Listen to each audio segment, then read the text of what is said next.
पहले तक हर कोई ये कह रहा था कि सोलर बहुत ज़्यादा एक्सपेंसिव हो रहा है, अब लगवाना और मुश्किल हो जाएगा। लेकिन सोलर प्लेट्स, इन्वर्टर्स और जो बैटरीज़ हैं वो ज़्यादा सस्ती हो चुकी हैं। अब ऐसे में आम आदमी परेशान है कि दुकानदारों की बातों में आए बगैर कौन सी नई टेक्नोलॉजी की प्लेट ख़रीदें, इन्वर्टर इम्पोर्टेड अच्छा है या लोकल, और सबसे बड़ी बात लाखों रुपए के सिस्टम की मेंटेनेंस कैसे रखें और ताकि ये देर तक चले। इन्हीं सब सवालों के जवाब जानने के लिए आज हमारे साथ मौजूद है president Pakistan solar association Nasir Mahmood sahab. अस्सलाम वालेकुम, कैसे हैं आप? वालेकुम जी, बिल्कुल खैरियत है अल्हम्दुलिल्लाह। अच्छा नासिर साहब, सबसे पहले बताएं कि एक गुमान किया जा रहा था बजट से पहले भी और काफ़ी बहस चल रही थी कि जो सोलर है ना वो और ज़्यादा महंगा हो जाएगा और लोगों की पहुंच से बिल्कुल दूर हो जाएगा। तो थोड़ी सी ग्राउंड रियलिटी बताएं कि सोलर कितना सस्ता हुआ है और क्या सच में इसकी जो कीमतें हैं वो नीचे आई हैं? जी, इसमें इसके दो पार्ट हैं, मैं आपको एक्सप्लेन कर देता हूँ। अभी चूँकि आपने देखा कि वॉर का एक सिनेरियो चल रहा था, उसकी वजह से ट्रांसपोर्टेशन की चार्जेस जो कॉस्ट थी चाइना से लेकर कराची पोर्ट तक आने के लिए कंटेनर का किराया जो 2200 यूएस डॉलर था वो इंक्रीज़ करके 7 से 8000 यूएस डॉलर तक चला गया था। अच्छा। एक तो उसका प्राइस का इंक्रीज़ आ गया। फिर लोकल ट्रांसपोर्टेशन, जैसे अगर कराची से हम कराची से हम इनर कंट्री लेके आते हैं, लाहौर तक स्टॉक लेके आते हैं, तो जो कंटेनर का किराया था वो 3 लाख रुपए के करीब होता है कमोबेश, तो वो 8 से 9 लाख रुपए चला गया था फ्यूल की प्राइसेस बढ़ने की वजह से। तो ये दो इम्पैक्ट प्राइस को ऊपर लेके गए। प्लस साथ में सार्फिन को मैं ये बताना चाहूँगा कि चाइना के अंदर एक्सपोर्ट के ऊपर रिबेट मिलती थी जो कि पहले 13% थी, फिर उसको चाइना गवर्नमेंट ने ख़त्म करके 9% पे कर दिया और अब 9% को भी ख़त्म करके ज़ीरो कर दिया। उसका इम्पैक्ट वो जो 9% की प्राइसेस चाइना की साइड से जो कम थी वो इम्पैक्ट यहाँ पे आ गया, यहाँ पे 9% वो भी इंक्रीज़ हो गया। तो अचानक से जो पैनल 30-32 रुपये पर वॉट यहाँ पे बिक रहा था वो 40 रुपये, 42 रुपये और फिर वॉट के इम्पैक्ट की वजह से 50 रुपये पर वॉट तक चला गया, जिससे बहुत ज़्यादा इजाफा हो गया प्राइस के अंदर और ये कस्टमर की जो क़ुव्वत ख़रीद से ये बाहर चला गया। तो आम लोगों ने समझा कि शायद इंपोर्टर्स ने कुछ ऐसा कर लिया या दुकानदारों ने रातों रात प्राइस बढ़ा दी, तो ऐसे नहीं था। ये इसके डिफरेंट फैक्टर्स थे। जो ग्राउंड रियलिटी थी वो कुछ और थी जो आम आवाम इसको समझ नहीं सके। एक चाइना की 9% का इम्पैक्ट हमारी यहाँ पे कॉस्ट में ऐड हो गया, प्लस ऊपर से वार का सिनेरियो भी आ गया।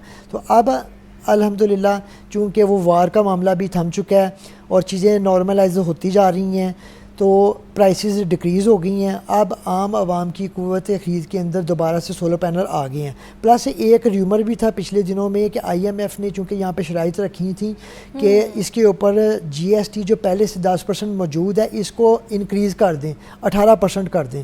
तो गवर्नमेंट का हम शुक्रिया अदा करते हैं कि इन्होंने उस शर्त को नहीं माना। अच्छा। और जो पहले से मौजूद 10% टैक्स है इस पे ही रहने दिया, GST टैक्स जो है।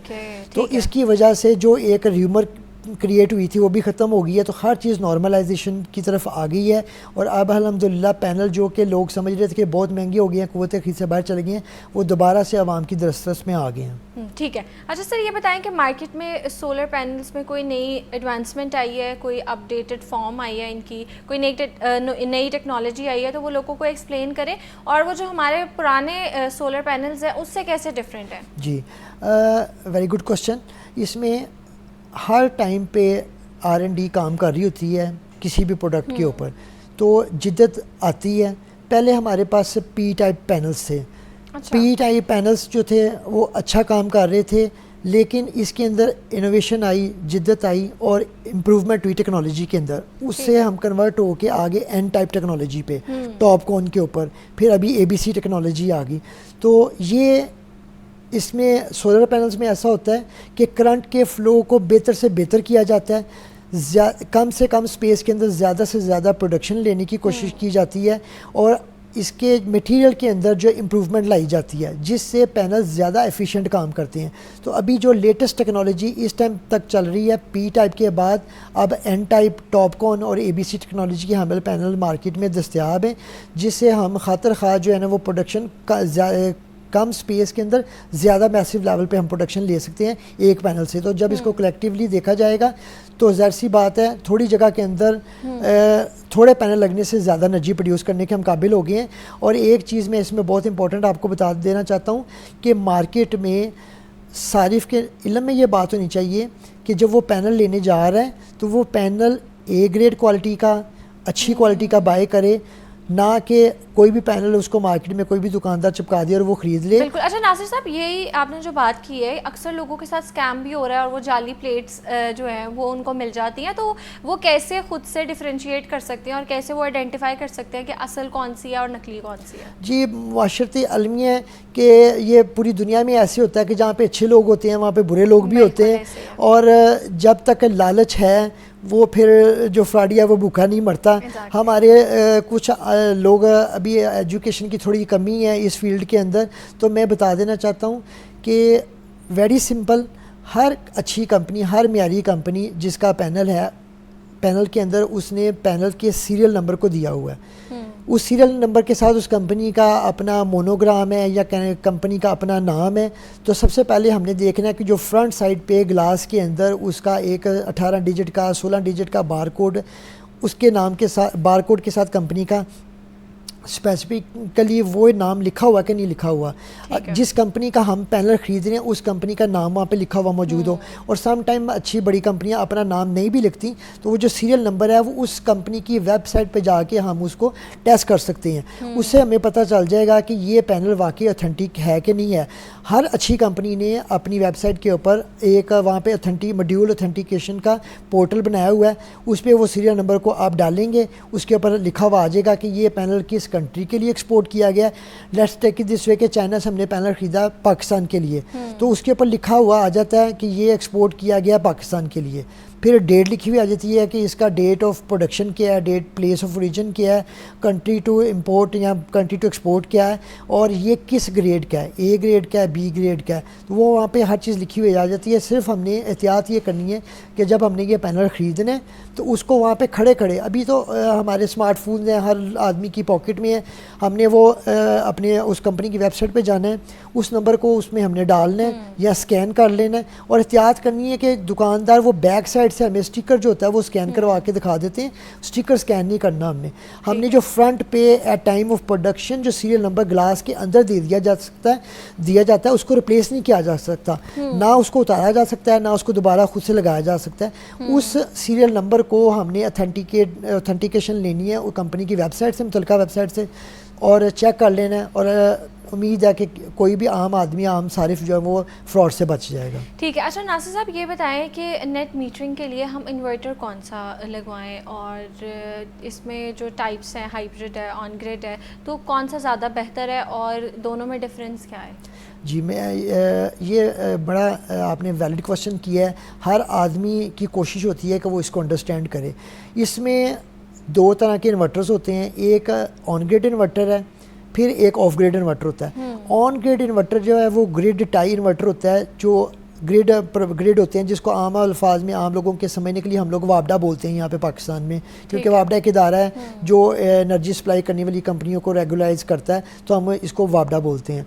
तो वापडा जो है वो जो उसका ग्रिड है उसके साथ जो टाई हो जाता है, जब ग्रिड ऑन होगा तो वो इन्वर्टर जो है ना ग्रिड को फीड कर रहा होगा। जैसे ही किसी पावर फेलियर की वजह से या लोड शेडिंग की वजह से वो ग्रिड ऑफ होता है तो ऑटोमेटिकली हमारा जो ऑन ग्रिड इन्वर्टर है वो बंद हो जाता है। इसके अंदर बैटरी लगाने की ऑप्शन नहीं होती। हम ये इन्वर्टर लेते हैं सिर्फ और सिर्फ ग्रिड को फीड करने के लिए। अच्छा। तो इसको ऑन ग्रिड इन्वर्टर बोलते हैं। फिर एक इन्वर्टर होता है जो रिमोट एरियाज़ में यूज़ होता है जहाँ पे ग्रिड नहीं होता। उस इन्वर्टर के साथ हम लोग बैटरी लगा लेते हैं। उस इन्वर्टर के अंदर वापडा को ग्रिड फीडिंग की ऑप्शन मौजूद नहीं होती। उस इन्वर्टर को ऑफ ग्रिड इन्वर्टर बोला जाता है। ठीक है। इनके दरमियान में अब आ जाता है हाइब्रिड इन्वर्टर, जो साइमल्टेनियसली ऑन ग्रिड इन्वर्टर का भी काम करता है और ऑफ ग्रिड इन्वर्टर का भी काम करता है, और हर तरह की कंडीशन के लिए वो सूटेबल होता है। इसको हाइब्रिड इन्वर्टर कहते हैं। इसके साथ हमें बैकअप की फैसिलिटी मिल जाती है। तो हाइब्रिड इन्वर्टर जो है हमें लगाना चाहिए उन जगहों पे जहाँ पे हमें बैकअप की ज़रूरत होती है, और जहाँ पे हमें बैकअप की ज़रूरत नहीं है वहाँ पे हम ऑन ग्रिड इन्वर्टर लगा सकते हैं। तो ये हर क्लाइंट की हर सिनेरियो के लिए डिफरेंट एस्पेक्ट है। जैसे अगर हमने दिन के टाइम एक यूनिवर्सिटी के अंदर लगाना है सिस्टम, तो वो यूनिवर्सिटी लाइक सुबह से लेकर दोपहर 2 बजे तक या 4 बजे तक या 5 बजे तक वो यूनिवर्सिटी चल रही है, तो वहाँ पे अगर हम ऑन ग्रिड इन्वर्टर लगा लें, वहाँ पे हमें बैकअप की ज़रूरत नहीं है, तो ये सूटेबल है। इसके अलावा अगर हम चाहते हैं कि अब हम लोड शेडिंग हो रही है तो हमें बैकअप भी चाहिए, तो हम हाइब्रिड इन्वर्टर उसी जगह पे लगा सकते हैं। तो ये हर जगह के हिसाब से, ज़रूरत के हिसाब से ऑन ग्रिड और हाइब्रिड को चूज़ किया जाता है। ठीक है। अच्छा नासिर साहब, अगर हम किसी भी चीज़ की अच्छी मेंटेनेंस रखेंगे तो वह ज़्यादा देर तक चलेगी, और हम ख्याल नहीं रखेंगे तो ऑब्वियसली वो हम जितनी मर्ज़ी महंगी चीज़ लगवा लें वो ज़्यादा देर तक नहीं चलेगी। तो सोलर की जो मेंटेनेंस है वो हमें किस तरह करनी चाहिए, उसकी सफाई का कैसे ख्याल रखना चाहिए, इस सवाल से थोड़ा सा गाइड करें। जी, चूँकि अब आपने देखा है कि हर घर की छत पे, पाकिस्तान के अंदर हर फैक्ट्री की छत पे और हर गांव में, हर खेत खलियान में आपको सोलर लगा हुआ नज़र आता है। तो यहाँ पे चूँकि पोल्यूशन के मसाइल भी हैं, तो डेफिनेटली हमने इसकी सफाई सुथराई का ख्याल रखना है, हमने इसकी मेंटेनेंस का ख्याल रखना है। कोई भी चीज़ जब तक उसको प्रॉपर मेंटेन किया जाता है वो लॉन्ग लास्टिंग रहती है। पैनल्स की सफाई के लिए मैं आपको बता देता हूँ कि यहाँ पे लोग एहतियात से काम नहीं लेते। आमतौर पे आपने देखा होगा कि लोग सोलर पैनल्स के ऊपर चढ़ जाते हैं सफाई करने के लिए। तो ये सोलर पैनल्स के ऊपर नहीं चढ़ना। मार्केट में मौजूद गैजेट्स हैं सफाई करने वाले, हमें जो है ना ब्रशेज़ वगैरह मिल जाते हैं, उनका इस्तेमाल करना है और पैनल्स के ऊपर नहीं चढ़ना। जो अगर हम पैनल के ऊपर चढ़ते हैं तो माइक्रो क्रैक्स आ जाते हैं जो कि इसकी लाइफ को कम करते हैं। अच्छा, जी, पैनल के ऊपर पाँव नहीं रखना, इसको पुश नहीं करना, इसके ऊपर जोर नहीं देना ताकि इसके ऊपर माइक्रो क्रैक्स ना आ सकें। इसको उस जो है कहते हैं ब्रश के साथ इसको साफ़ करना है और किसी किस्म का लिक्विड हमने इसके ऊपर यूज़ नहीं करना।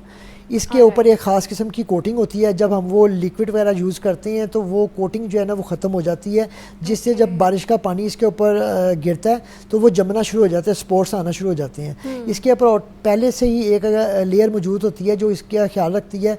बारिश का पानी आता है वो स्लिप होकर पानी बैग के नीचे चला जाता है।